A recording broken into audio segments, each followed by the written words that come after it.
Bienvenue à Coursan en Othe. Si nous sommes ici et pas ailleurs, c'est pour un objet ancien, le rouet. Il y a certains qui ne savent quoi en faire et s'en débarrassent. Mais il y en a un, ici, qui les récupère et les restaure.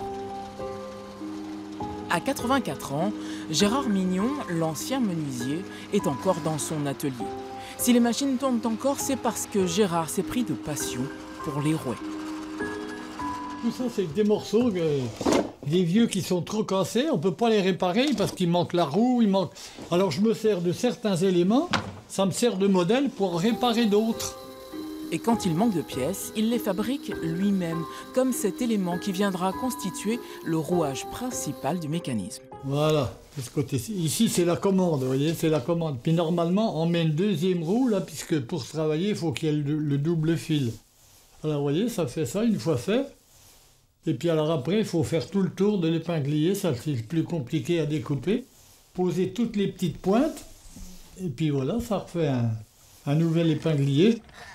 Il y a 25 ans pourtant, cet objet lui était parfaitement étranger. C'est un jour à la sortie d'un vide-grenier, à Troyes, à Sainte-Sabine exactement, à côté de Troyes, il y avait une caissette par terre avec beaucoup de petites pièces, dont une belle roue. Parce que dans mon idée, avec la roue, j'avais l'intention de me faire un beau lustre. Et puis, tout doucement, j'ai mis une pièce, l'autre pièce, puis j'y arrivé. Donc, une fois qu'il était remonté, eh ben, j'ai abandonné le projet du lustre. Sa collection compte 150 rouets et pas que des bourguignons. Des grands, des petits, pour filer la laine, la soie ou encore le lin. À force d'habitude, Gérard les reconnaît à leur forme. Chaque région avait sa spécialité un peu de fabriquer le rouet, suivant aussi le bois qu'ils avaient sur place, parce qu'ils n'allaient pas chercher du bois très loin. C'était fabriqué dans la région uniquement par des artisans ou même des gens de la campagne qui fabriquaient leurs rouets eux-mêmes. Il vient de l'Alsace, celui-là. C'est petit, hein, un rouet. Moi, j'imaginais quelque chose de gros, de grand. Finalement, celui-là, il est tout petit. Hein. Celui-là, oui, il est assez fin, oui. C'est parce que c'était un rouet de salon. On travaillait certainement dans une pièce assez réduite. C'était des rouets de luxe aussi, il est luxueux. C'est de la céramique, les choses blanches là qui sont... Non, c'est de l'os ou de la corne tournée. Certains sont de véritables petits bijoux. Ici, un rouet fabriqué par un compagnon du devoir. Et là, la plus précieuse pièce de sa collection, un rouet en bois d'ébène. Je l'ai eu dans une salle des ventes, dans Lyon. Et il a été vendu à la criée, c'est le commissaire-priseur qui l'a annoncé. Alors quand j'ai appris que c'était un bois tout à fait spécial et puis rare et précieux, ben, je me suis donc lancé et puis j'ai monté les enchères et puis... Donc vous vous êtes battu pour l'avoir. Exactement. Voilà. Et c'est monté jusqu'à combien? 300. À l'époque, c'était des euros, c'était des francs, et c'était dans les 300.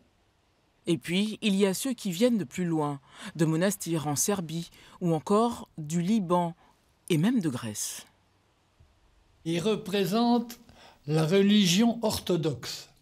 Parce que ici, vous voyez, ça représente l'entrée d'une église ou d'un bâtiment religieux. Et ici, en Grèce, c'est la cloche. Et ici, c'est les 3 statues qui représentent la Trinité. En bon menuisier qu'il est, Gérard a parfois tout recréé pour redonner vie à un rouet.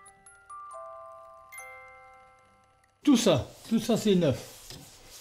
Ouais, j'ai acheté juste la roue et la tablette. C'est tout ce qu'il y avait. Mais comment vous l'avez fait? Avec quoi? Avec les cartes postales. Parce que je l'ai acheté sans savoir comment il était fait. Et ça a été facile après? Oh, facile. Faut cogiter un petit peu. Aujourd'hui, tous ces objets pourraient aisément reprendre du service. Il suffirait d'avoir de bonnes fileuses. Ce rouet-là, moi je file avec la laine de mouton qui, là c'est pas une très très bonne qualité, donc du coup c'est très difficile parce que c'est fait pour des matières un peu plus nobles, avec le poil plus long. Il y a vraiment beaucoup de toutes petites choses à expérimenter parce que c'est pas vraiment écrit quelque part. C'est drôle, j'avais presque oublié que la laine se travaillait ainsi.